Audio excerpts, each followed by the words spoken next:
It is For Your Money Wednesday, and September is National Preparedness Month, and an important component in being financially prepared for all of the life events that could come your way, expected or unexpected. Exactly, and that's why we have our financial expert here with us in the studio, Andy Mattingly, joining us. And there's some big events like what? Well, like buying your first home, having kids, maybe a loss of job, maybe it's unexpected medical expenses, or even having to take care of your parents. Okay, I just went through it, so give me the steps I should have taken to buy a house. Well, the first thing in buying a house is making sure that you have great credit so you can get a great rate.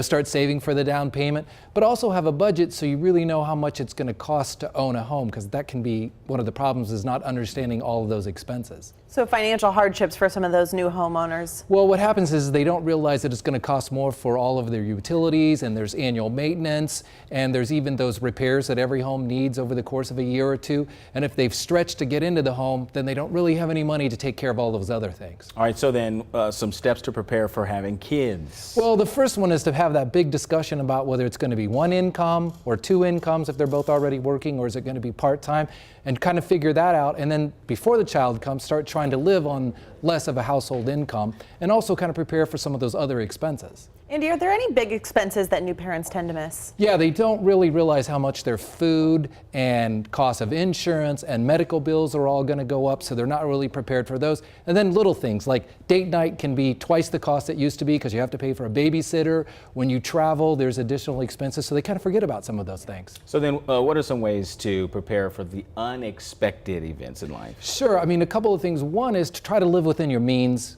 before you have any problems, because if you do that, you can save some money and build an emergency fund, and then you don't need as much money in your emergency fund, because you don't have that many expenses you need to cover. And another component of that is make sure that you have all the insurance for your home, your house, life and disability, those types of things. Something I'm thinking about, you're getting older, you're having kids, but then you also have your parents who may be getting elderly or maybe get sick. What do you suggest? Right. Well, the most important thing is to talk to them early and have that discussion. And most kids don't want to talk finances with their parents, but you need to find out where they are, because there could be some things you could do now so that if they have an issue, that it won't be as costly for you. So that open communication is really important. Absolutely. All right. Great advice, Andy. Thanks so much. Thank you. Always good.